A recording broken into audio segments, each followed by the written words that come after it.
line. Hello and welcome back to the Ecuador Insider podcast. Jesse, Brandon, pleased to meet you. Pleased to meet you. Pleased to meet Pleased to you. meet you. Pleased to be with you. Glad you're back with us. This is the safety episode. Yeah. So we're gonna cover.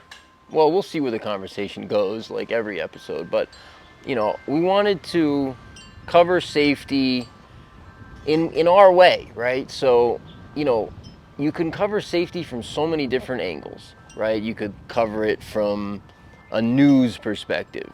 You could cover it from a tips and advice perspective. Mm-hmm. You could cover it from a, and everything's going to be fine and we're all good perspective. You could cover it from the sky is falling perspective. There's any opinion, there's any perspective that you could have on this subject. So you'll have your opinion, I'll have mine, we'll give our thoughts, but for me, the only way that I can talk about safety authentically is from my experience here over 11 plus years, based on what I believe the world is and is taking place in the world, where I come from, how I view life, Mm-hmm. how I experience life, what safety means to me. And so that's the perspective that I'm going to cover it from. Right. And also I think it's unique for people that may be new to the pod is you're married to an Ecuadorian, your children were born in Ecuador, 2 of them anyway. So it's not just like you're a gringo that's, separated from the community. You have Ecuadorian friends, you have an Ecuadorian business, you have Ecuadorian, family. Mm-hmm. So it's not just, some gringo that moved from New York. Yeah. Or Vermont here and is separate. Like there's different, that's important for people to understand. Well, it's also like, it's where my life is, as well, in a really concrete way. Like it's not a place for me that I'm leaving. It would take like a lot to make me I'm leaving, because it's my home. I think it's where, for me, this is my home. Yeah. I can't imagine myself like having, as a home base being anywhere else. Like I like to travel. It's not that I wouldn't mind spending time in other places, but this is home for me. And I do have a decent sort of breadth of experience, both time-wise, but also just experience, in terms of variety of, depth of, width of, and also just gaining perspective, right? Because it's like, this place is so different than where I'm from. This place is just so different. The first probably 2 to 3 years were just learning that I didn't know anything. It was just kind of like learning that I was wrong about everything. I mean, that might be the secret to life. If there's a secret to life, that might be it, man. Because, a lot of like what we did later in the business was we tried to sort of take the learning curve out for people, or accelerate it, or make it easier, and, help people with kind of having a soft landing in Ecuador. I took the absolute opposite approach. It was Right. I'm like, zero help, everything I thought was wrong, no language skills, not moving to a community where anyone speaks English. You're taking headers off the wall. Starting a business, and with the totally wrong attitude, an attitude of like, I got this, as opposed to like, let me learn, which would have been the correct attitude to have. But the upside to just who I am, and kind of, I'm a perceptive person, and like the upside to how I went about it and who I am led to a lot of really truly ingrained, like deep width, breadth, whatever you want to call it, experiences here. And relationships. And relationships. And so, and I did learn, that learning curve kicked my ass enough to learn. And so it's kind of very, the motorcycle is actually a microcosm of kind of how I do life. That's right. Yeah, that's right. That's exactly right. And so, so I don't, like, if you wanted to talk about this country in terms of talking to someone who really can tell you with a high degree of accuracy, like what's gonna happen in the future, I am the absolute wrong person, because I got learned so well that I don't know, because the way things work here at a profound sort of cultural, like, fabric level, I don't understand, in the sense of there's just an aspect of it I will never have enough years or enough history to really like, I get it in the sense that I know I don't know, and I have ideas about it, and I know who to ask. Right. So that's like the level. But I would be the absolute wrong person to say, like, all right, over the next 10 years, what's going to happen here? Yeah, who can do that anywhere? Yeah, I don't know. Maybe no one. I don't know. But it's like, I look at, I think of politics as an example. I've been here 11 something years. I've watched multiple cycles. I've watched the wild left-right swings. I've watched the whole thing. I don't get it at all. Yeah. Like, I couldn't tell you. I have to ask people, hey, who should I vote for? What's happening? Yeah. And they always tell me things that I never would have thought of in terms of what's happening. Right. I mean, let's be honest though, man. 10 years ago, would you have expected Donald Trump is running for his second term after not being president for a term, and 80-some-year-old Joe Biden, is the favorite, or is the sitting president? No, but there is a difference for me, though, with the U.S. politics, where the U.S. politics I understand really well, and it almost never does anything happen that's a surprise to me.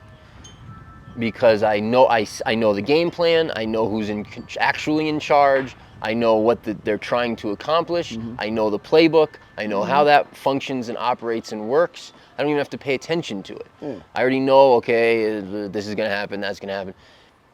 In Ecuador, I don't have that capacity at all. The level of unpredictability here, for me, is orders of magnitude greater. Yeah, I don't know, man. I mean, the trends are easier for me. Yeah, I was going to say. Trends are easy, but politics. And really, how, again, are the politics, is it just another lens of the same camera, from the U.S. to here, or for anywhere, really? Like, is there any politics that are not bastardized anymore in today's world from that perspective, No, I don't know. But it's like the fabric of this place has changed. Yeah. Over the 11 years I've been here. And you could argue the fabric of the U.S. has changed, just in terms of, like, when I was growing up, it was more homogeneous is the wrong word, but there was parts of the country that were one culture or one race or one religion or another. I don't think that's the case anymore in the U.S. Like, I think there's been enough immigration and just people moving around that you have different races, cultures, ethnicities, so on and so forth, religions, everywhere in the U.S. just about. Yeah, I mean, if we want to go there, I'm not sure that project, that theory worked. What theory? Like the kind of, what America, what I thought America was supposed to, founded on, we'll take your sick, your tired, your poor, everybody from anywhere. It almost seems like people don't want that. People don't want to have a black family, a Muslim family, an Irish family, a Indian family, a white family, a Indian, like all in the same. Somehow, like, we've tried that, and it's kind of not working. And then people are kind of segregating themselves. Oh, really? That's why that's how it's been our whole lives. That's why you have Little Italy and Little China and Little, Sure. Little Poland, and so the groups do that, right? That's kind of what people have shown with their, words are one thing, but with actions, we're showing that's what people are showing what they want.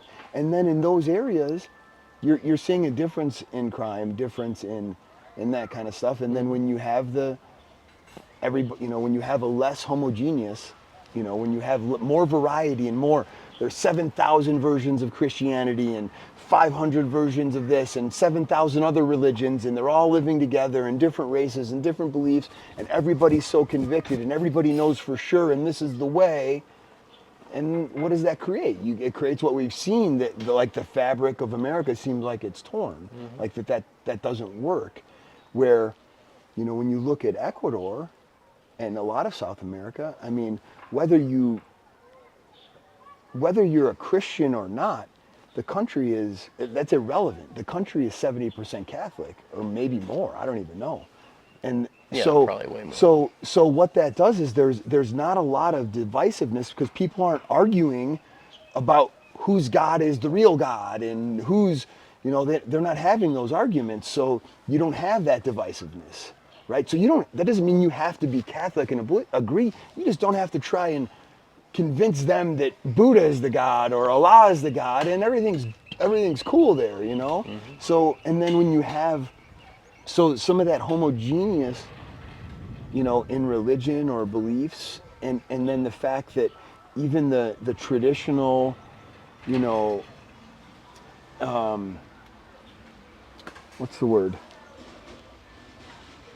I don't, the traditional beliefs, of the astrological beliefs of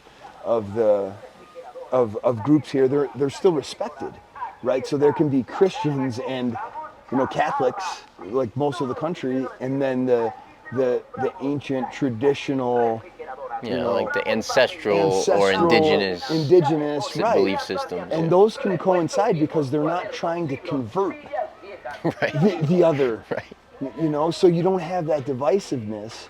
So I don't know why I went there, but you said the word homogeneous and it kind of triggered something in my head, and I think that's something that's different about here, and that what's kind of torn in the fabric of the States. No, it's true. I mean, there's kind of 2 points off of that I'd like to make. One is that, there's a lot of arguments to be made for homogeneous societies, populations, and it goes back to community. Mm-hmm.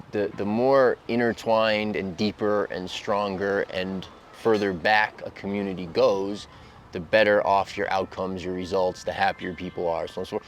So yeah, if you have a society that's generations old, many generations old, where it's not super mobile and people have lived in the same placed together for many, many generations, and you have those deep social ties that go back, a lot of generations, you tend to have people who are accountable to one another, Mm-hmm. which influences behavior, it influences value systems, and all that kind of stuff. So yeah, I mean, I think some of the healthiest countries in the world in many ways are countries like that, where you haven't had a ton of travel and immigration and so on and so forth. You have like solid communities that go back forever and know each other and have lived together forever and have built trust over generations and take care of one another. And yeah, that's kind of what you have. That's kind of the beauty of Ecuador in many ways.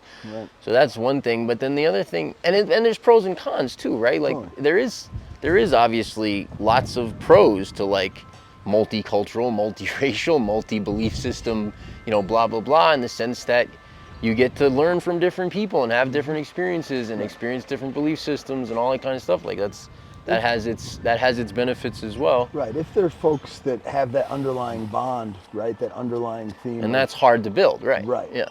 Right. Then it's different. Then that's possible, and that's what kind of feels special. Maybe about that's here. kind of what Vilcabamba is to some degree. Yeah. Yeah. But the other point I wanted to make in terms of the fabric of Ecuador changing a bit. So, when I got here in 2013. And there's always change. Mm-hmm. If you talk to someone who got here or lived here their whole life, and then can talk about the 70s or the 80s or the 90s, the 2000s, it changes steadily. I mean, I was just interviewing Ivan at Vilcanet, and he was talking about when he came back to Ecuador.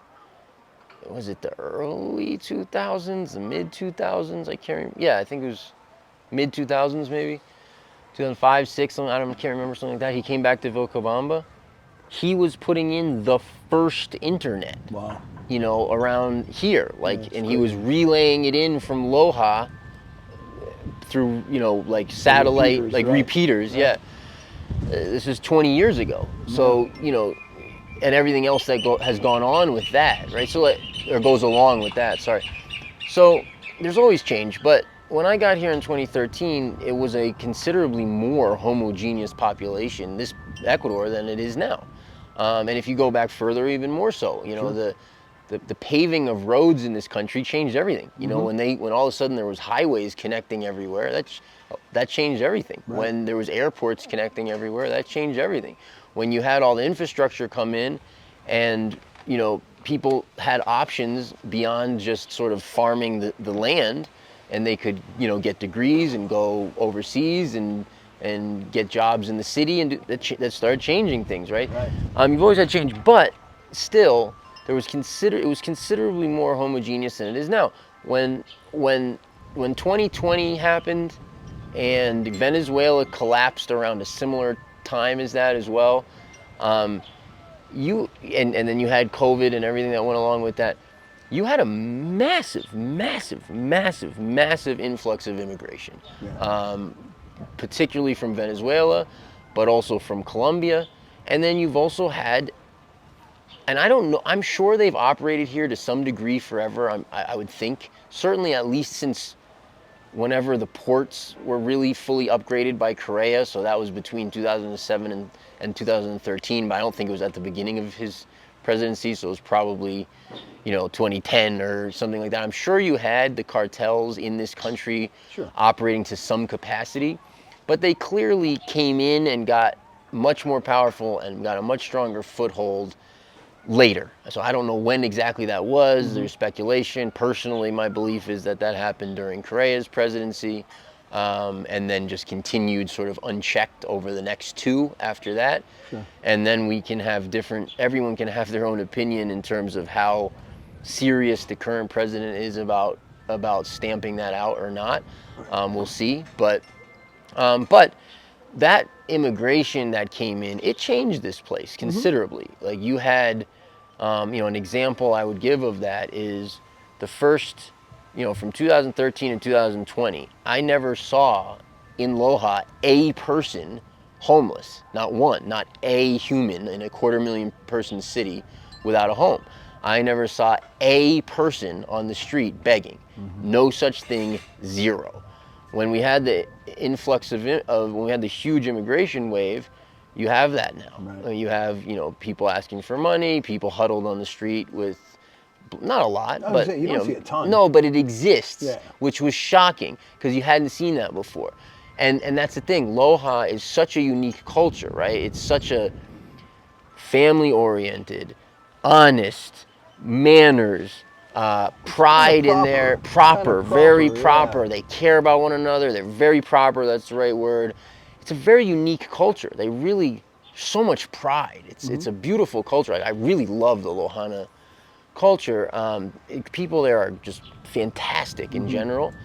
So and they take care of one another, and they're very formal, and they're very proper. Like they're really, the way they relate to one another, it's very beautiful in many ways. Yeah. It's a little bit ritualistic in the sense of I got firsthand feel of that in Cuenca the last. Cuenca's 4 a days. similar culture. Well, Yeah. no, but with Yeah. the group from Loja. Yeah, yeah. Like we were there, and it was just it was like my first experience, like spending 4 days with all these families from Loja, and it was awesome. It was super welcoming. It was never awkward. It was welcoming for both Tiff and I and Bella and Quinn that were there. Yeah. And it was. It's almost like the pomp and circumstance of like the 17 or 1800s in Britain, just without being stuffed shirt in any way, Yeah. and being super human and authentic and gritty and funny all at the same time. So Yeah. it's like people are hilarious. Yeah. They make dirty jokes. They make funny innuendo and references.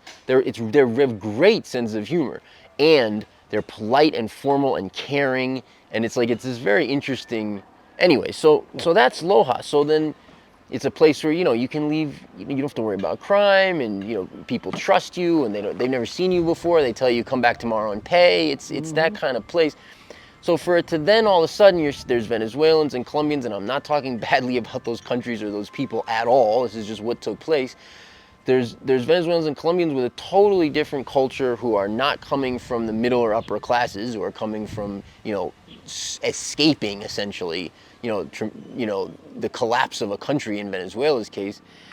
You had all of a sudden you're seeing a different vibe, different faces, different demeanor. Yep. It's a different dynamic. Vilcabamba Malacatos have grown dramatically over the last years. At the same time, again, you've seen, we had this surge in violence countrywide, obviously concentrated on the coast, but countrywide, starting whenever that started a few years back. To the point where in many places in Ecuador, there was something of a crisis. in terms of violence and cartel violence and all that kind of stuff. And I remember saying to my wife, many years ago, like, and you listen, I'm not a fear-based person at all. Like, I believe we create our own reality. I believe that vibrations have to match in order to interact with one another. I believe in karma and how all that works. So I'm not somebody that, oh my God, the sky's falling, it's the end of the world, run. Like, that's the last kind of, place that I'm ever at. But I can vouch you are no Chicken Little. but I remember having this conversation with Ide quite a few years ago. Like, this place is going to get a lot more dangerous in the coming years, because of the immigration trends, because of where we are in relation to other countries that deal with this kind of stuff, and because of the laws here and the culture, right? In the sense that there's places where there's money and there's wealth, and they're places that traditionally have been so safe it's absurd. Like, the level of safety has been almost like, what, this exists, level of safety.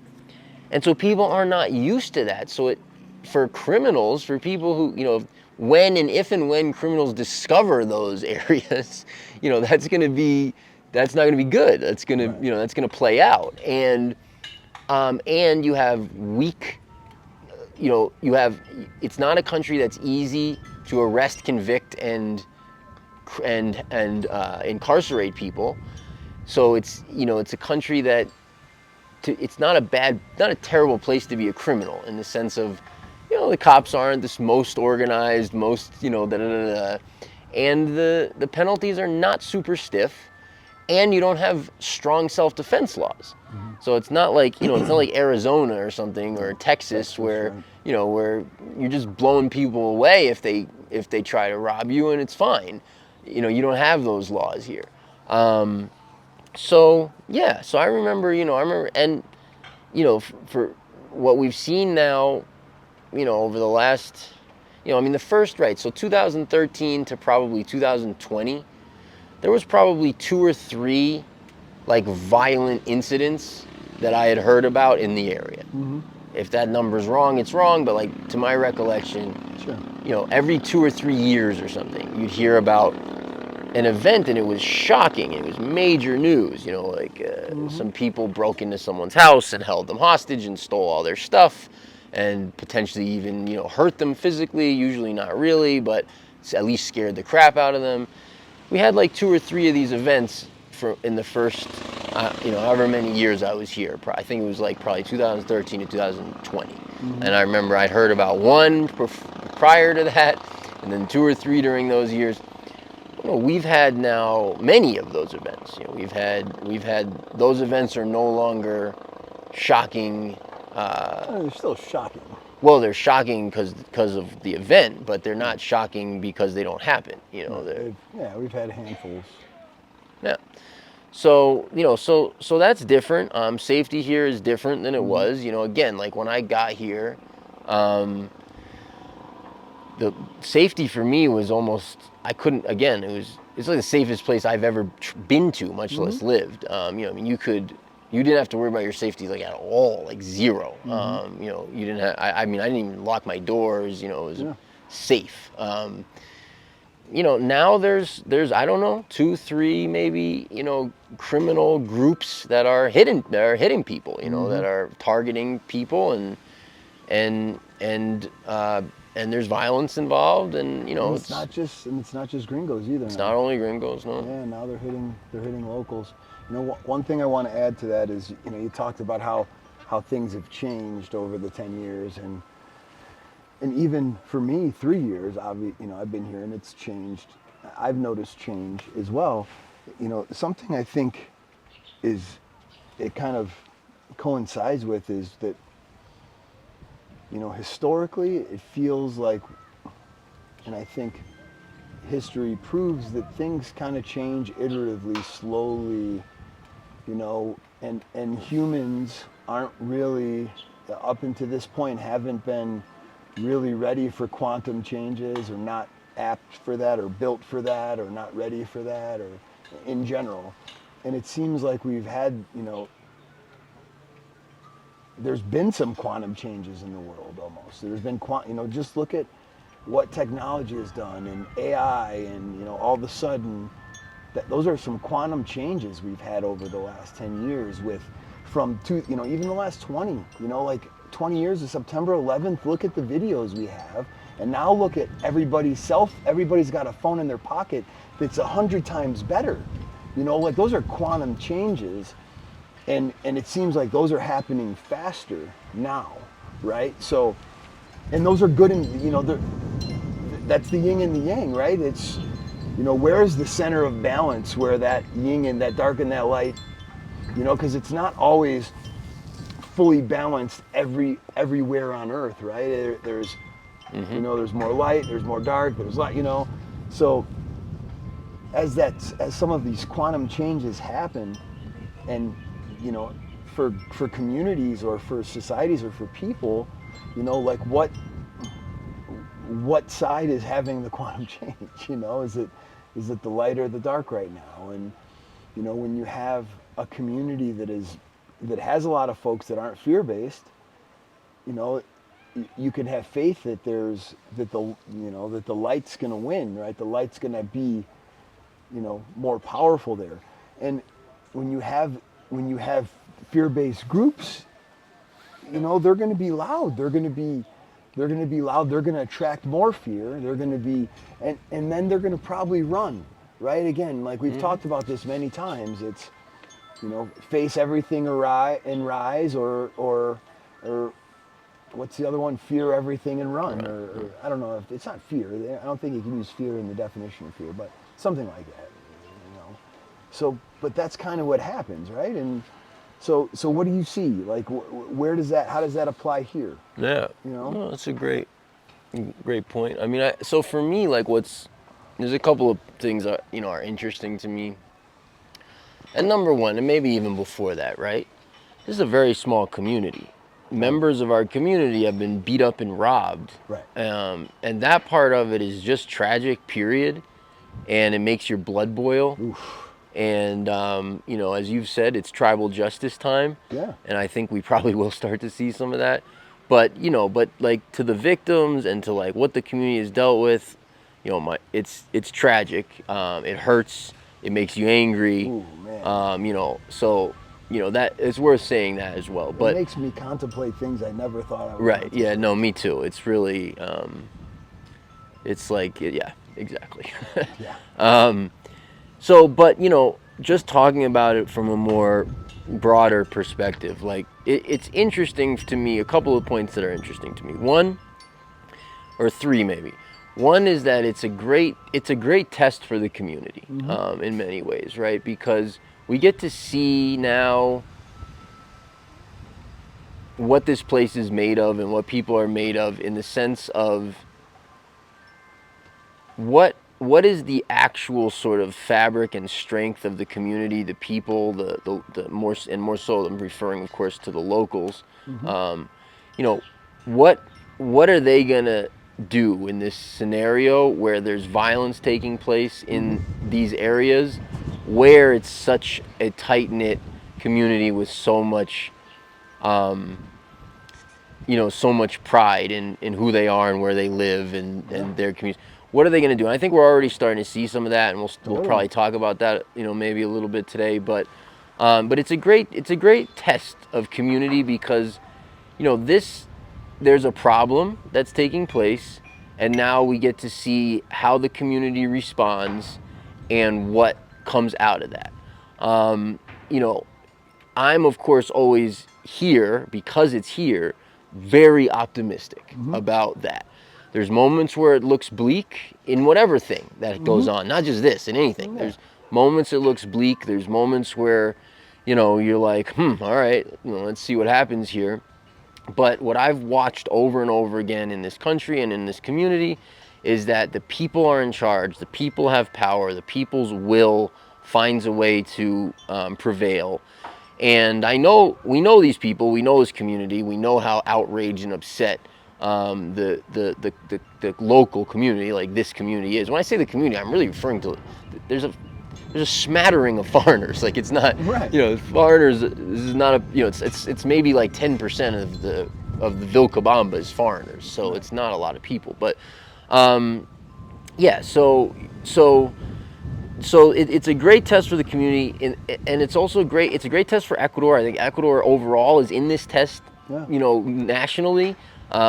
What, is this country going to allow itself to be overrun by criminals? Yeah. Or are the communities going to stand up and run them off? And that's kind of, I have no doubt, man. I don't either, but I was at the Ortegas last night Yeah. for Tanya's birthday. Pato is a police officer. He's retired. He's 25 years. He's been in Machala and Esmeraldas and all over the coast and Quito, and he's been at the most dangerous places.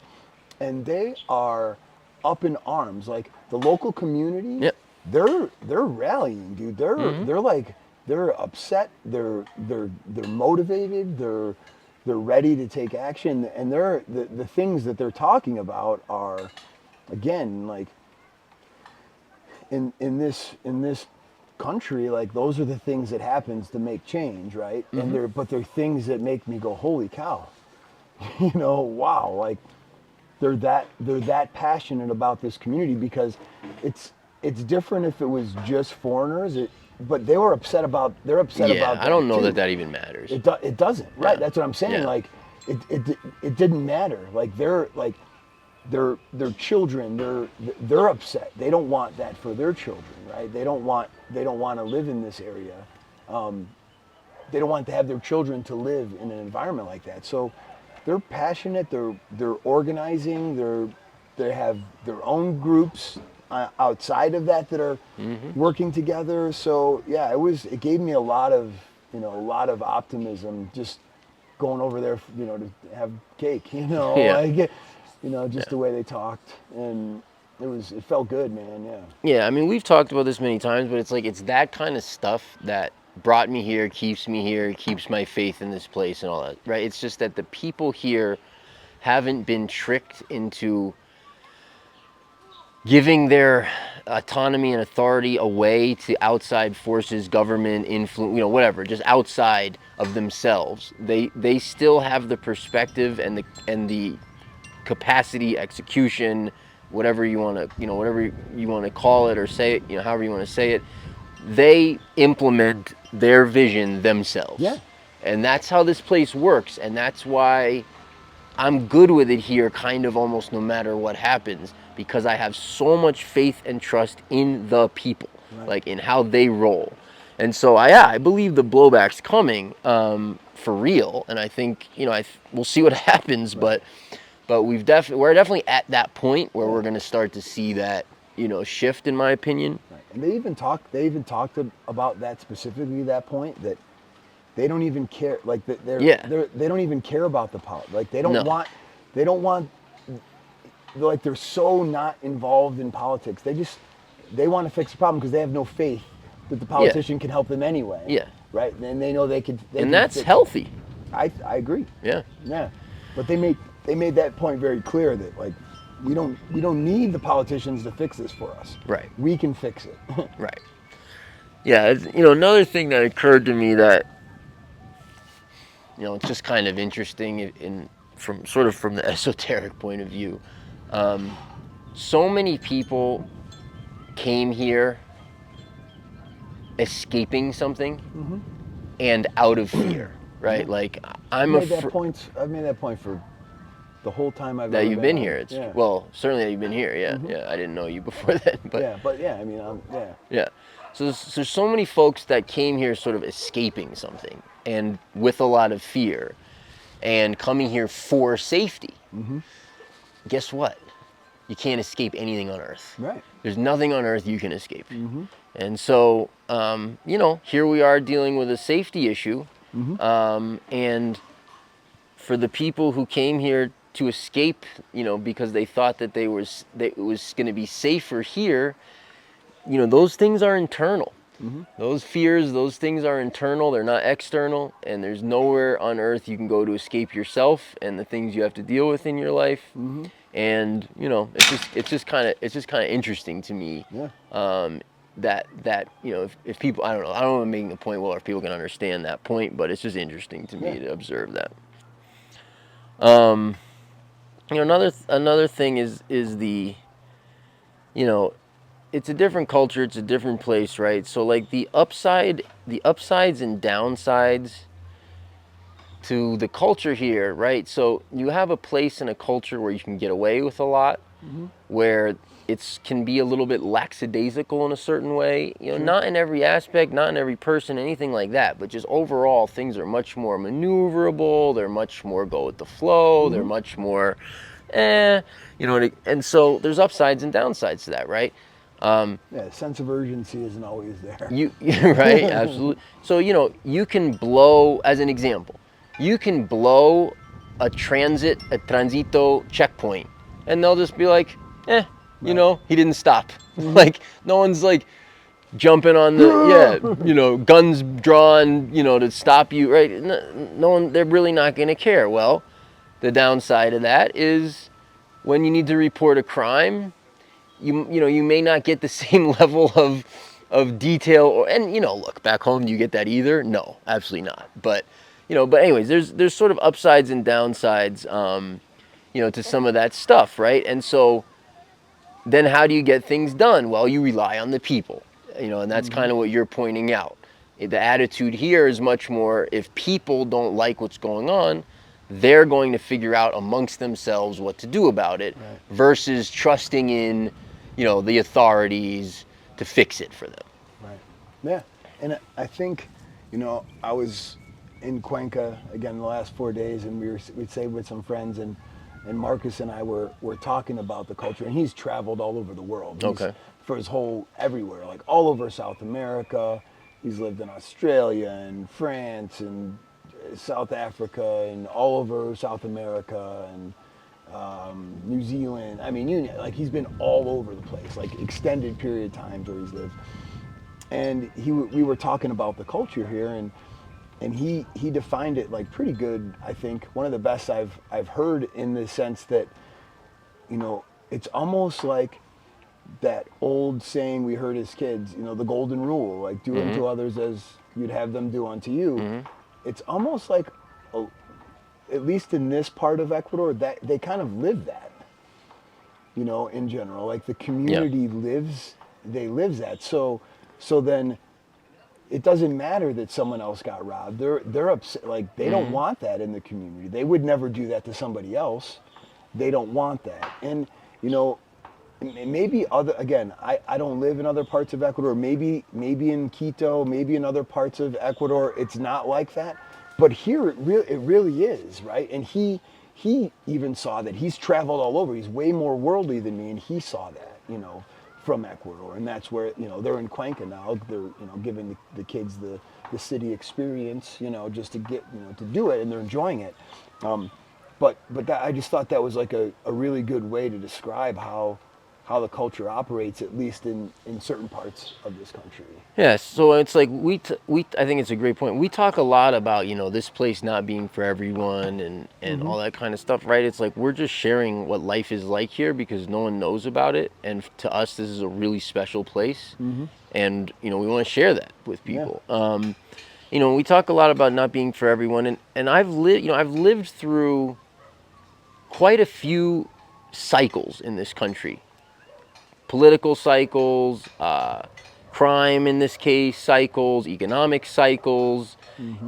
I've lived through quite a few cycles, and the volatility here is much greater than where we come from. Sure. In anything, right? So this is not a place that's for the faint of heart, in the sense of, if you're someone that is very affected by what's going on outside of you, if you're team red or team blue all the way, and if the wrong team, if your team's losing or the other team is winning, you're all up in arms. There's a lot more swings here than there is back home. You're going to have a lot more things to be up in arms about here than you do currently, where you live. And I'd say that's true for everything. The economic swings are, I don't know if they're not larger. They're different in the sense that, you could have a socialist take power who puts in policies that are so dramatically different from what's currently happening, it could change the entire landscape overnight. You could have a free market guy come in and immediately reverse all of that overnight. So it's just, you have larger swings that way. Politically the same thing. And so, yeah, it's, it's a place where it's like life is more real in a certain sense. It's like you have to sort of trust in yourself, and you have to trust in other people, and you have to live your life in this sort of like, here I am, I'm alive, I'm living, I'm enjoying this, I'm doing this kind of way, in a more sort of real, like tangible way. And for me, that's what life should be, and it's what I love about it. It's what I love about this place. Same. And it makes people, what that does is it creates an environment where the people who are successful here, who like life here, who enjoy it here, or who are gonna be successful, they're people who can come and resonate with that culture you were referring to a minute ago, which is the golden rule. It's the like treat people kindly from your heart, be nice, be considerate, be sort of service oriented, be community oriented.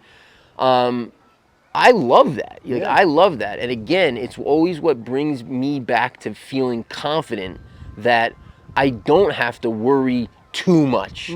I don't have to react too much. I certainly don't have to run away because it looks like it's going the wrong way politically, or it looks like they're making stupid decision X, Y, or Z in the government.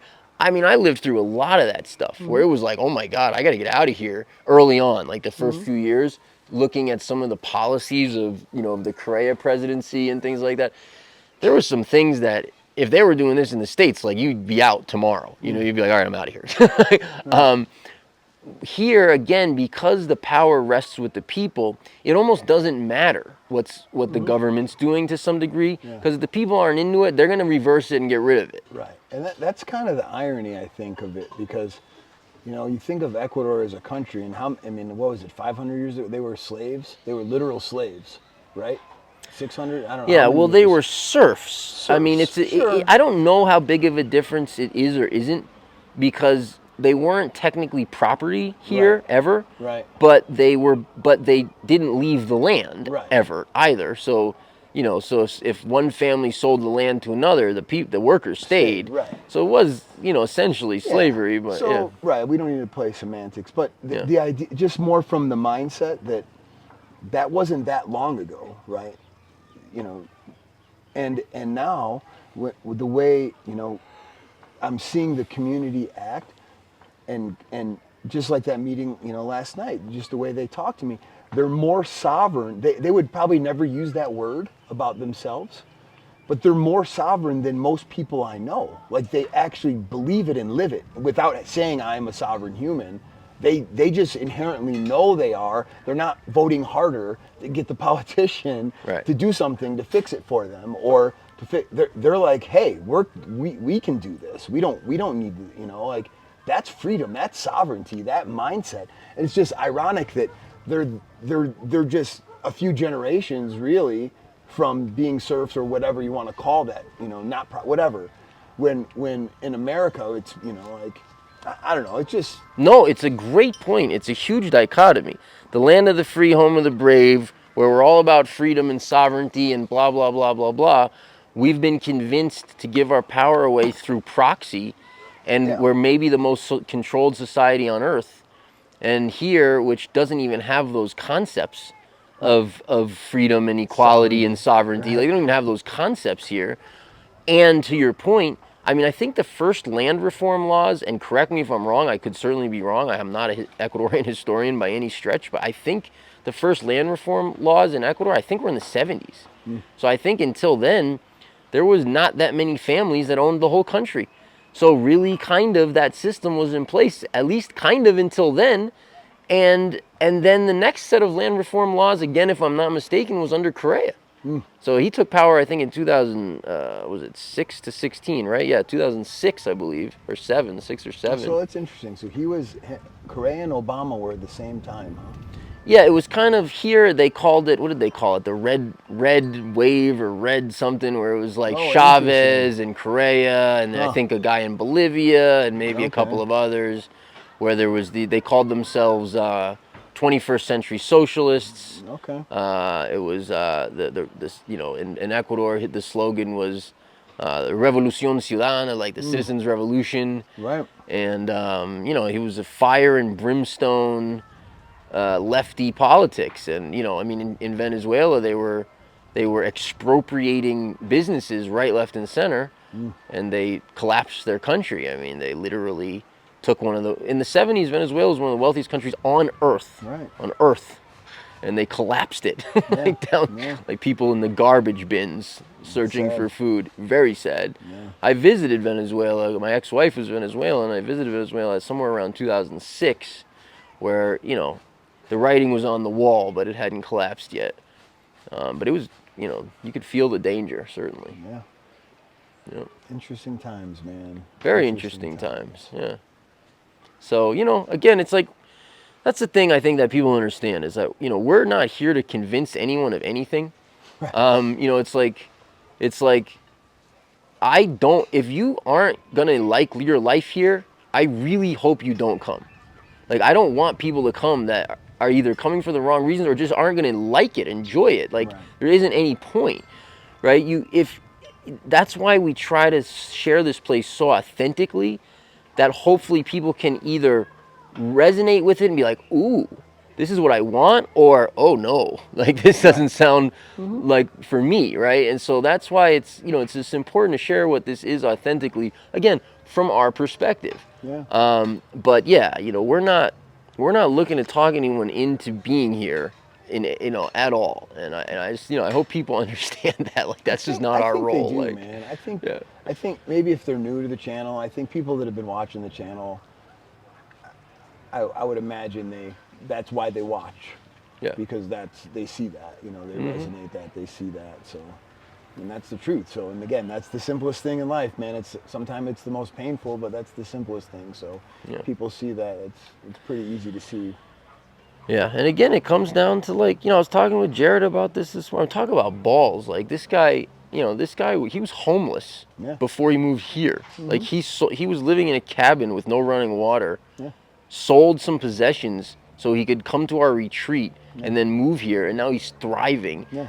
And again, I'm not saying that to sell this place. I'm saying that to say it takes some guts Yeah. to do this, and also to be here. It's different. Like, you're gonna have to conquer some fears, even if those fears are just fears of, like, I don't speak the language, or fears of, I feel funny, I feel out of place, I don't know anyone, I have to meet people again, I have to integrate and find a community, and like, you're gonna have to face all that stuff here. So if you're up for that, and this, the rewards for me are mind-blowing. Like, I wouldn't live anywhere else. I love this place. I passionately love this place. Right. Like, Yeah. the level of gratitude, like how grateful I am to Totally. live in this place with these people, with this community, Totally, man. with the local community, like with the foreign community, with the rivers and the streams and the sun and the air and the water, and just the lifestyle here, and the people, the food, and the Saturday market,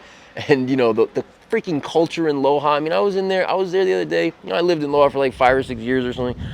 I was there the other day signing some paperwork at the notary with my wife, and and I hadn't lived in Loja now in a number of years, and I'm not in that every day, that Loja Loja culture, community, environment.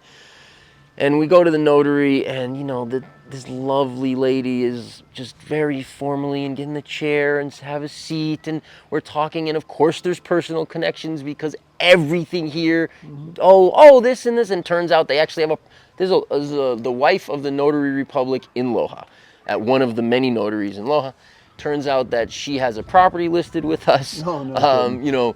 In San Joaquin, and I'm there with Paul Flandoli, a friend and an attorney, a guy I've known for 10, 11 years, and it's great to see him, and just the warmth and the politeness and the kindness and the humanity of the people at the notary. I'm just saying to my wife, and I feel so good there, I'm so happy, and I say to my wife, I'm like, oh man, this culture is just unbelievable. Like, I love this place. You know, Right. it's just beautiful. Like, it's beautiful. And watching people like you and people like Jared, you know, the way that you guys like, and you, I learned. I was saying to him today when I was interviewing him, like, I learned from you guys. You know, I'm learning that from you guys now, even where, you know, the What do way you that mean? you guys come in and just get it, in the sense of like how important the relationships are, how important treating people right is, how important not being selfish, not putting yourself first, you know, how important it is to like, to just be a kind, loving, considerate, service-based human, and what that means to people here, because so many of the people here are just naturally oriented that way. So then when they see you oriented that way, the doors, everything just opens and the love pours, and it's Yeah. just this beautiful, you know, both acceptance and just, yeah, it's beautiful. And to you know, watching again you and him sort of go about your lives that way, I've learned a lot. And yeah, I mean, it's just like, you know, for me, that's what this place is. Now, does it suck right now that there's crimes going on? Yeah. Hell yeah, it's horrible. I can't even. It's so you know, painful and infuriating, and just like it, you know, I, I, you know, we're all doing what we can, and you know, everyone maybe has their own little ways that they can help out and do what they can. There's some things that I'm working on, you know, on my end. We're all doing what we can. I do think the blowback's coming. We're already seeing that. The fact that that's going on is out in this community, is beautiful community. Like, it's horrible, and you know, I obviously we all hope it comes to an end here sooner than later, hopefully quickly, and hopefully the tribal justice does start and all that stuff. But you know, yeah, I don't know, like, it's a lot of talking. No, but it's the truth, man. That the the community the community, if you're open to it, is open to you, man. It's yeah, it's pretty special. It's beautiful, man. Like last night again, it was another example. Like, hey, we just got back from Cuenca and we were just going to dinner and we get the call, hey, it's Tanya's 50th birthday. You know, we want to have you over. We're the only family there. It was just them and their family, right? That's it. You know, and come to the house and you know, how could we say no? You know, and then we go and it was great. You know, and we got to wait outside and wait for me. Grumpy. That was a bit grumpy. Yeah, yeah, yeah. But it was awesome, and it was real. I mean, again, it's broken Spanish from me and Tiffany, and then Quinn and Bella are having to like re-explain or you translate or just speak, be translators. But it was still awesome. They're good with it. You know, they're laughing. Like Maho's learning English, and so she was practicing some English, and she's practicing every day. Actually, her English is better than my Spanish, and you would never know That's that from her not because saying she's so much. shy. Wow. It's, Tanya makes fun of every Spanish word I say. I mean, every Spanish word you say is pretty funny. Okay. Anyways. Anyway, it was just another reminder of that. And Yeah. then, in Cuenca with all the families from Loja, it was the same thing, man. It was just a beautiful thing, yeah. Beautiful thing. Oh, excuse me. You make it? Gosh, dude, I am so exhausted. Yeah. That lunch know. was delicious, That lunch was but delicious. it rocked me. I am making it. I didn't have coffee, but I have I got the old caffeine cha. I don't know what you call it. Keeping me going. Dude, I was up till very late, like 3 days in a row, Yeah, moving, like physically moving. yeah. Because you didn't Plan plan or No. pack or anything. No, I fit right in this culture. Yep. I thank God I was gone. Perhaps you would have gotten a phone call had you been here. Yeah. That's the thing, though. I'm pretty. I don't like asking for help, and I don't like You're fine asking me for help. I don't like asking for help. I mean, if there is a human on Earth I'm comfortable, well, it's a two-way street with us. So Oh, here we go. So I'm not worried about it. But yeah, if there's a person on Earth I'm good with, those kinds of things, it definitely would be you. But in general, you know, I don't like asking for help, and I don't like inconveniencing people. Yeah. So like I will stubbornly like slog through just about anything before I'll call someone and be like, "Hey, can you come give me a hand?" So I didn't ask anyone during this time. So, dumb. you know, a lot of people offered, That's like so a dumb. lot. And I dumbly, stupidly didn't take anyone up on it. But yes, I probably would have. I Yeah. probably would have bothered. Yeah. Darn it. Well, you were in Cuenca, you know, watching your son become Pele. No, dude, don't put that on him. No, he had fun though. He did fun. What do you average? 12 goals a game? No, he scored 10 in the tournament. Yeah. How many games? 7. Yeah, that was good. And these are man. not high-scoring games. No. I mean, 7 games. So do you think is that 80% of his team's goals? No, 50? I don't know. Well, I mean, he was the leading goal he scorer of scored. the tournament. He scored 10 in 7 games. You don't know how many approximately the team had in 7 games? I don't recall. I mean, Like there was average there final was one score? I mean, they beat the team, his old team, like 6-1. Okay. So that was a high scoring game. Yeah. He scored 2, I think, 1 or 2 in that game, Yeah. and then they pulled him at halftime, so he didn't. So that was a higher scoring game. So you had a good trip to Cuenca, though. It was great, man. Yeah, it was. We'd only been in Cuenca for a few hours waiting for a flight. When we missed our flight in Catamayo, we ended up driving to Cuenca a year or 2 ago. So we hadn't been back, and then we've had some friends move there, and then this tournament. It's a huge tournament. It's the biggest tournament in Ecuador. So it's all the best teams from Ecuador. So there was teams from Quito, Machala, Cuenca, Macas, all over Ecuador.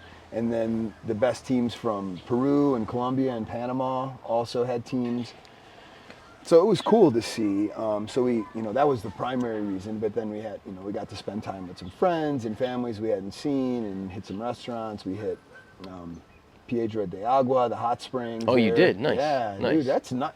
Yeah. I was driving there. I'm thinking to myself, are we in the right? Is this where we're supposed to be going? Because the neighborhood's a little sketchy actually.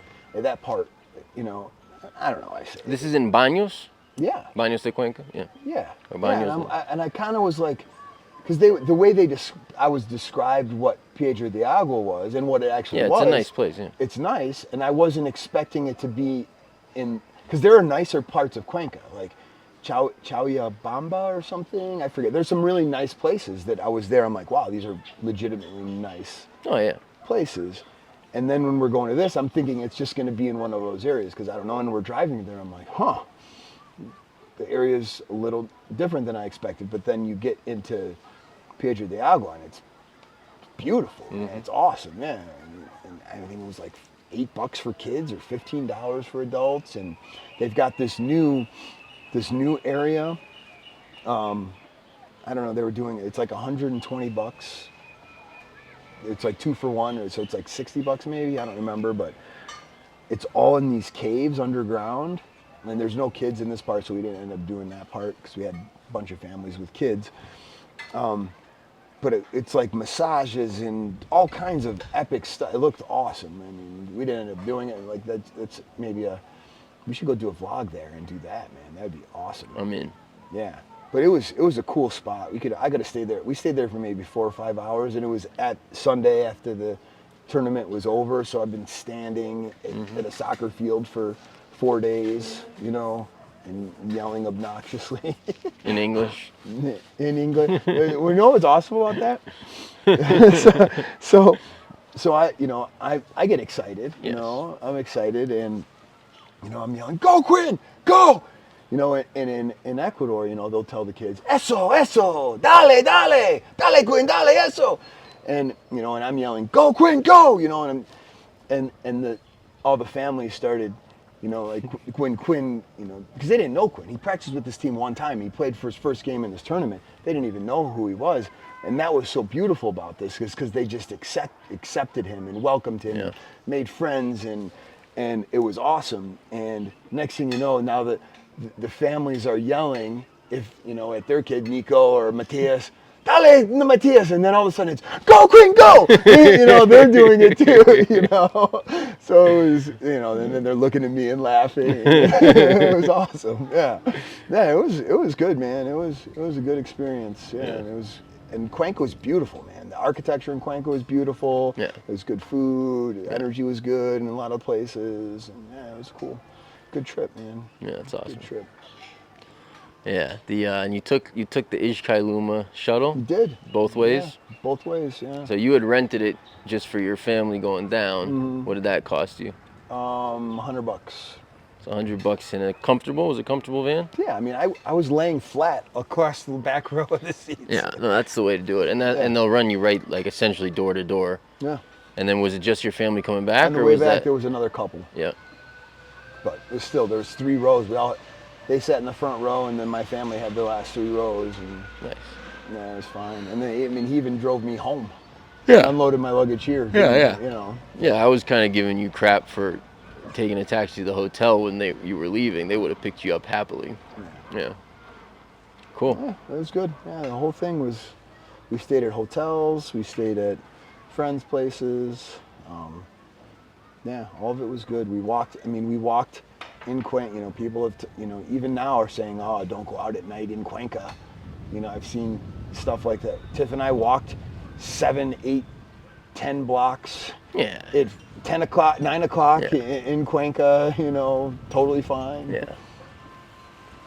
Yep. But yeah, it was a good experience. Quinn had a blast. Team did great.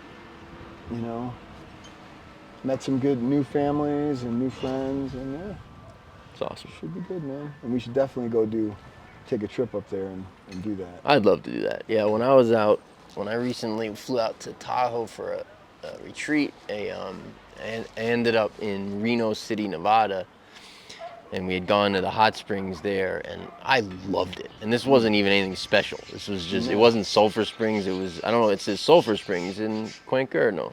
We went to, I don't think it was sulfur. Okay. I mean, it Didn't smell like rotten eggs? Did not smell like rotten eggs, no. No.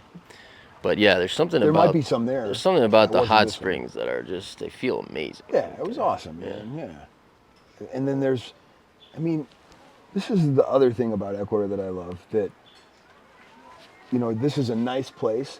There's adult areas, there's kid areas. The adult areas, they would serve you food and drinks in the hot springs. Like they wouldn't do that in the, you know, like, no, you have to get out, go over there, you know, Yeah. they don't want you to spill. And I mean, I don't know, maybe some people that would turn them off, but it was, you know, it was a cool day.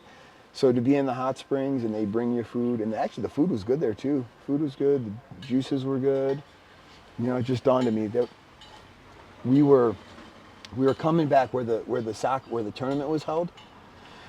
You know, it was maybe like a 20-minute drive to where, you know, either the friends were staying or the hotel. Was pretty much anywhere. It was like 20 minutes.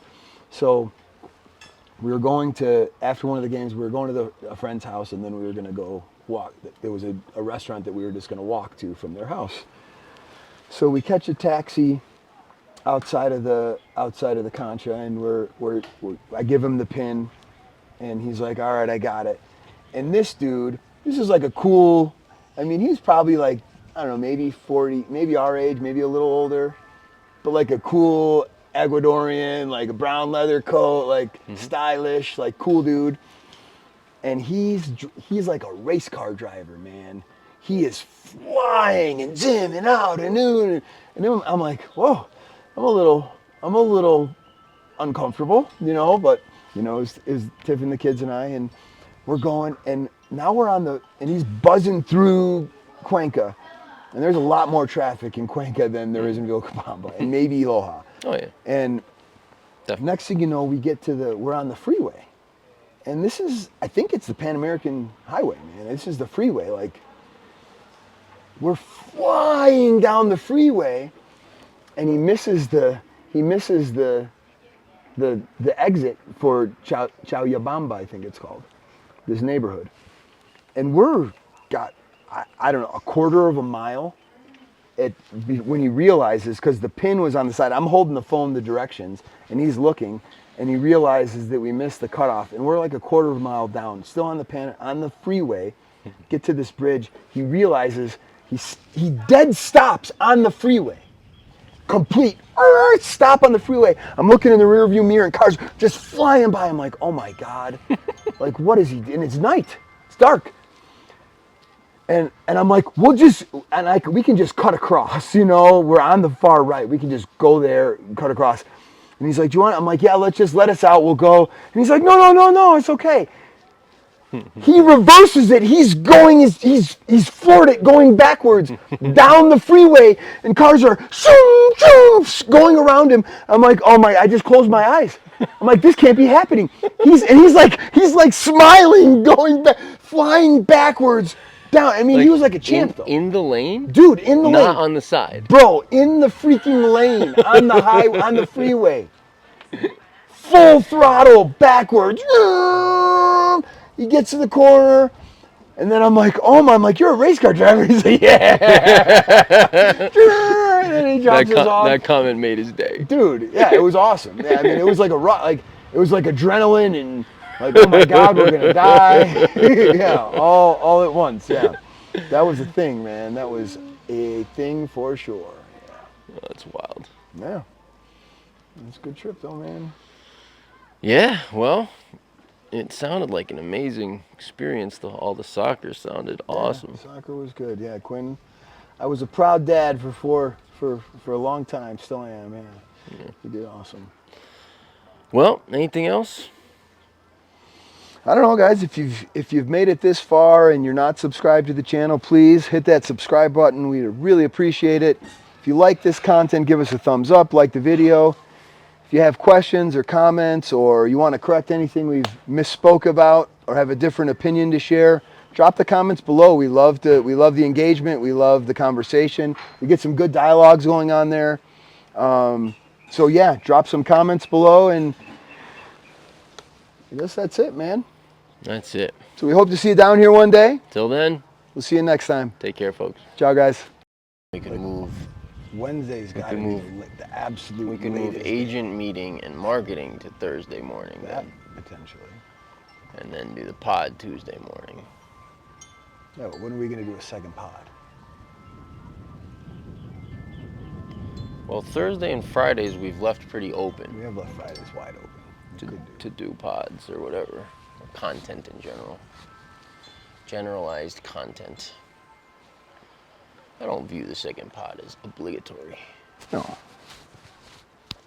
Okay, comes around. Yeah.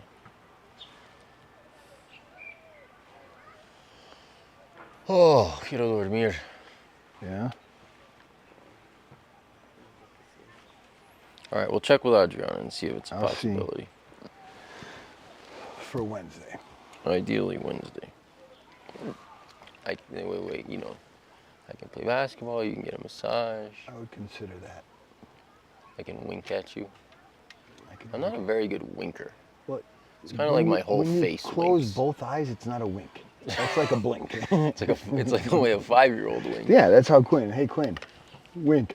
I mean, I have to concentrate to not close the other eye.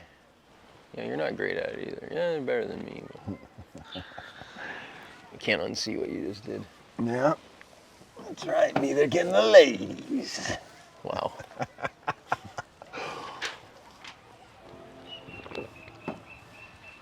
Wow. All right, so I gotta get my together for this episode. I replace that with any episode. It's true, but this one's important to me. Why is that? Well, it's not so much that it's important to me. It's that you can't just kind of BS through it. Right. It takes some depth and capacity and nuance and you're half asleep. And I'm exhausted. You got a belly full of seafood. Oh man. That was good food. Oh, I'm so full. That was good. Yeah, I need a nap badly. You, under your wisdom and insight, have decided to try the podcast at 4 p.m., 3 p.m.? It was a bad idea. It's not, Estoy arrepentido. not our best. Muy, muy arrepentido. Yeah, well, we adjust. Do you have like a retainer in your mouth? A retainer? Do you have a toothpick in your mouth? Yeah. Okay. I do not have a retainer. I want teeth like yours. Do you get your teeth whitened? My teeth are not white. They're whiter than mine. I drink coffee all the time. Why are your teeth whiter than mine? I don't know. I'm a little butthurt about that. About the dip? Not as butthurt as the folks on the basketball thread. Oh, that's priceless, man. Wow. Yeah, that's something else. And I Is that can't- resolved yet or no? Well, no, Is the conversation the resolved? conversation's over. Okay. Has there been any one-on-ones? No, There's been requests for one-on-ones. there's been requests. Will those be obliged? Oh, I'll talk to anyone that wants to talk to me. Yeah. Okay. Yeah, that was something else. I don't know. man. I don't know if they know what they have themselves in store for. What they have in store for them. I just don't understand that at all, man. That was a wild exchange. It's a wild ride. Lots of emotions, ups and Feelings. downs, ins and outs. I mean, were pronouns involved in that? They should have been. It Pretty much. feels like they should have been. Yeah. Yeah. There was a few safe spaces, Interessante. or there should have been. There weren't, actually. I guess Oh. was the problem. Okay. I can't even say it's generational because it's not. Oh, I mean, they're younger. Well, I guess it's both. Yeah, weird. Huh. Yeah. Interesting.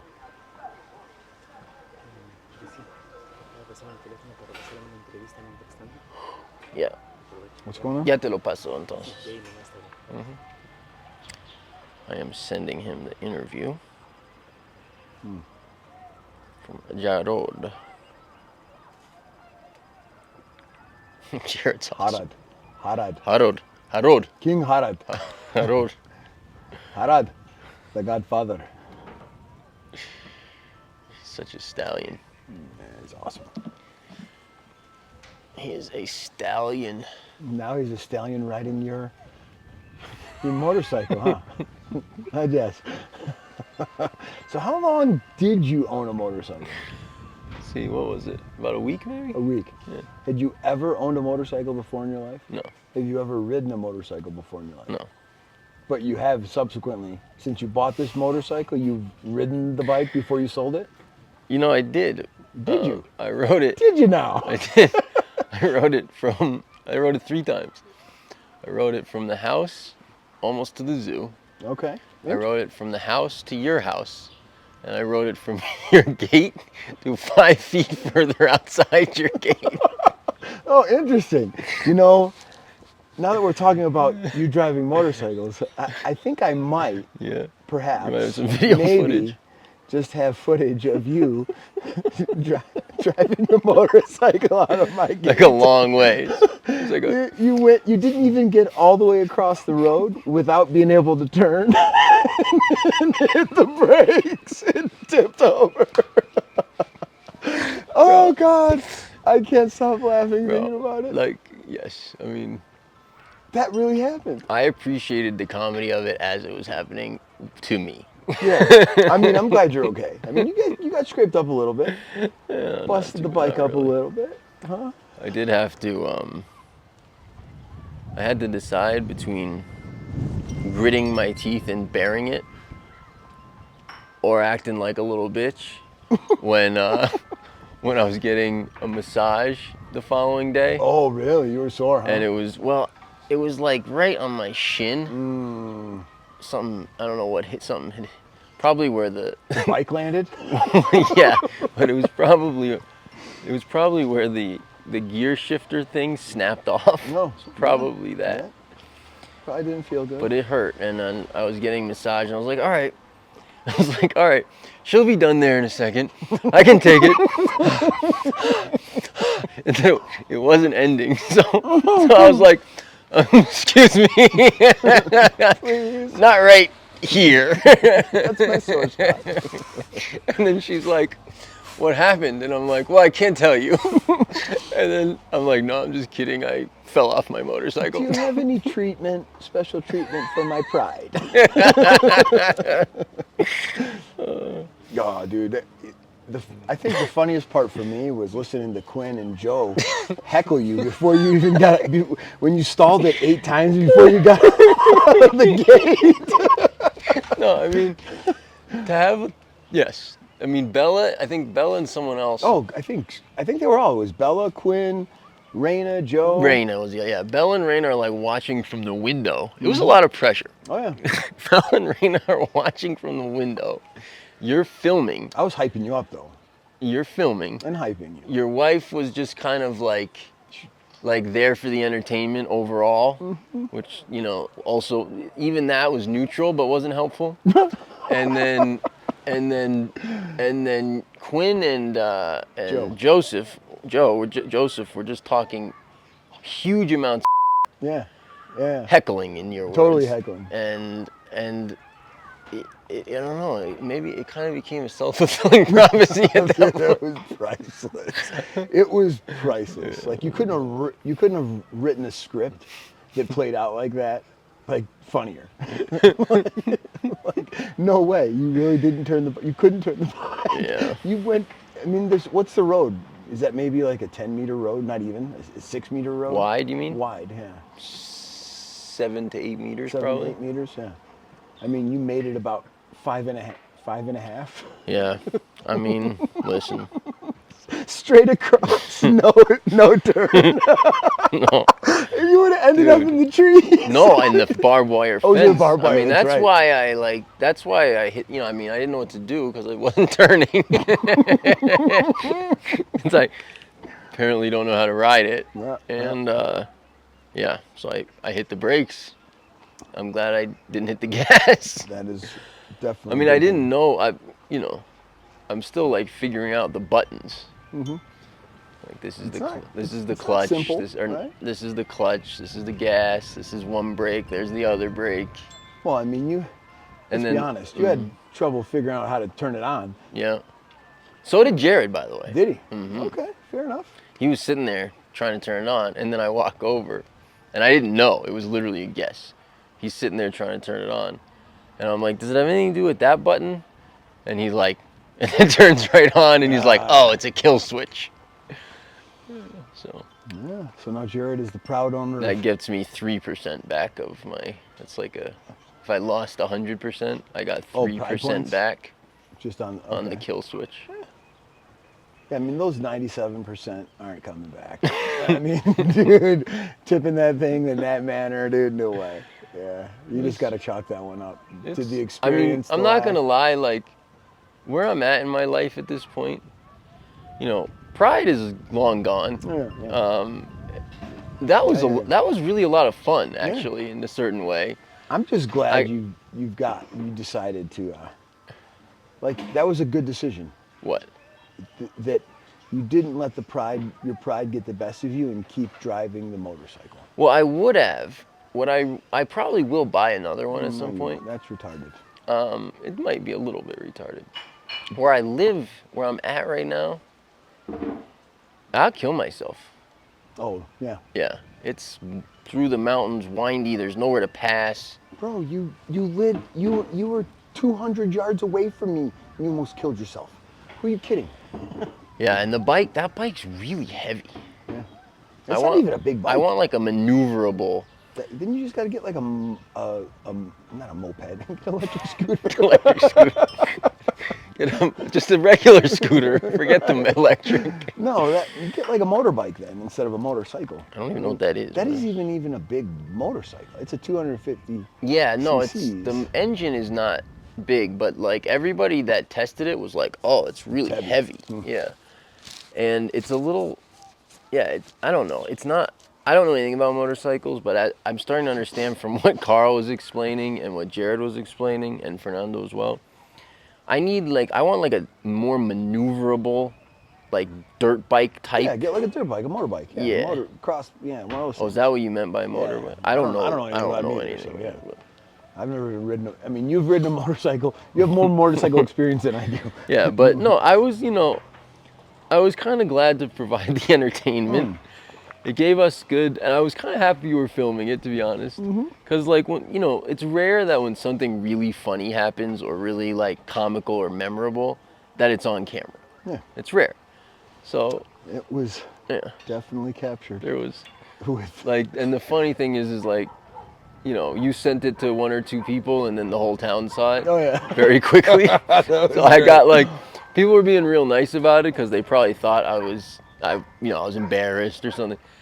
So I'm telling people the story, and then everyone I'm telling the story to, as I start telling it, then they realize I'm not embarrassed. They're like, no, I've seen it. I've seen it. Yeah, I made sure that it got to a few Select the right people. the right people. All right, so I want to cover obviously what's going on, As we should. as we have and should and will, and I want to cover what's going on in terms of crime.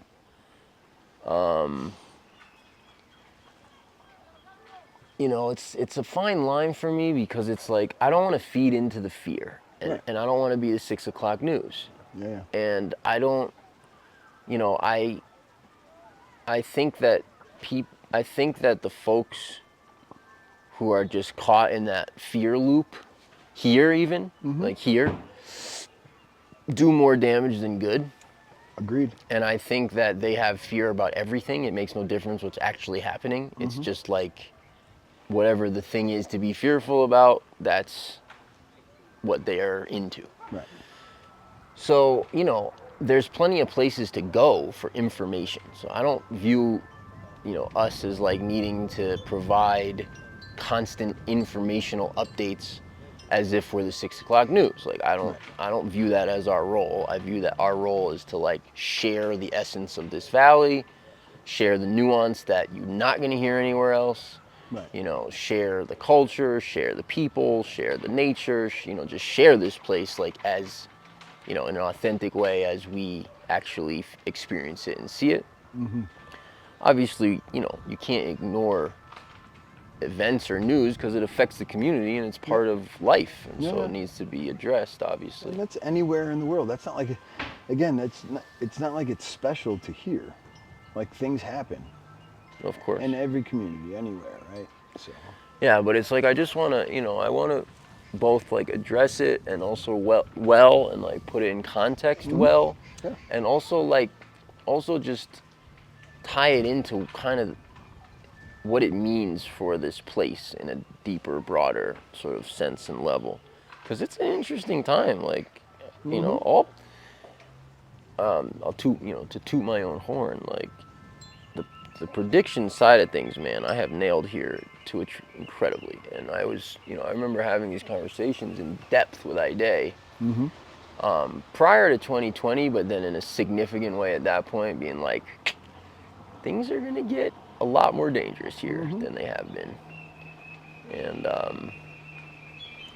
And even a few years ago, talking to you, like in terms of communities, like developing communities where there's real security and real, communities that are based around food security, water security, and community, which includes physical security, obviously. Yep. Yeah. I mean, it's just kind of, in some ways, the time we're in the world. But it's such a split, like it's so dualistic, because we're also in this like just magical, upgrading, free-flowing, heart-based, incredible. Well, it is. I mean, that's the dichotomy. That's right? a dichotomy. Right, and it is both. It's the same time, and it's everywhere in the world. It's that's happening. In some places, the dark is stronger than the light. In some places, the light is stronger than the dark, and and it's interesting because in a place like this, where when I moved here, and I still believe this, it's I allow my children to do things I would never allow them to do in the States, right? Right. From a safety, from a helicopter parent perspective. Yeah. I'm not concerned that there's going to be a school shooting, or there's going to, they're getting kidnapped from the park, or I don't have those concerns. I mean, I let them ride in taxis, here, by themselves. Some people call me reckless for that back home. Sure. So, but that's because it is different. It is a community. I know the families, I know the kids, I know the grandparents, and it's different. But so when you come from a place like this, and now we've been here almost 3 years, and it's one of the safest, if not the safest place I've ever lived. So then when you come from that, where there's so much light and so much community and so much empathy and so much of that, and then you have a few instances or a rash of instances in a row, then it's like more shocking. It's almost like, whoa, wow, but on the whole, I mean, it's still not a huge, it hasn't changed my perspective, Right. on the, materially changed my perspective on the community or the area or what I would let my kids do or how I feel about safety in general. There's some tragic, unfortunate things that have happened, but it's not, again, those happened where I live too, things like that. People got shot. Sure. People got, it's hard to explain. Like, I don't even know how we explain It's this. hard. Right? It is hard. Yeah. The context is difficult. Or without the context, it's difficult. Right. But Yeah. it's strange. And I think some of that has to do with, where I was from and even where I grew up. Stuff happened like that all the time. So I never felt unsafe then. It had happened at a way more higher frequency. Yeah, it's a different style of violence. Yeah. But I didn't. But that matters, It does. It does. Oh, of course it does. especially for perception and perceived safety and Well, that's the thing, man. It's the perception of safety, and then in the context of what is the normal baseline. also. Right. What is, so when there's nothing like an event, a major event like that for a long period of time, and then all of a sudden you have 2 or 3, it's like, whoa. But when there's 2 or 3 a week where you're from, instances, and then Yeah, you get numb to it. right. Yeah. So it's, yeah, I don't know, man. It's, All right, well, let's do it. what do you want to do? I want to do I want to take a nap. Yeah. Yeah. I could probably take it. Yeah. But That hammock looks good, huh? it does. It's appealing. Yeah, there's one right there too. All right. Ready? Deep breath. Do a double breath here. Dude, I'll give you a little trick. This helped Quinn, so it's a little hack I learned from. I'm still waiting for the next Huberman. instruction. I did double. You do a quick Andrew double- Huberman? Yeah, I think his name is Dr. Yeah. Yeah. So you can this is a little hack to kind of signal your parasympathetic nervous system and get in that phase, that state. So you do a second deep breath, hold it, and then exhale hard. It feels good already, doesn't it? Yeah. Yeah. I mean, any breath work of any kind feels Yeah. good. So it's just a immediately. little hack for parasympathetic. So I was having Quinn doing that at the tournament, like to get in, Yeah. get in that phase, get in Yeah. that state. Well, it must have worked. He was listening every time too. Like we had Marcus and Stacy were there, and like he's listening for your voice. Stacy's like he's actively listening and doing what you're telling him on the field. Like it's amazing. I'm like, That's awesome. That's awesome. All right. let's go. Come on. Jesse. Just kind of like the motorcycle moment. I know. All right, let's. Jesse. Hey, Jesse, you got it. Yeah, you mind? Hello and welcome back to the Ecuador Insider podcast. Jesse. Hey guys, thanks for watching. Subscribe to our channel here. For real estate videos, click here. For content you're gonna absolutely love, right here. And to find out how these crazy guys got to Ecuador, click right here.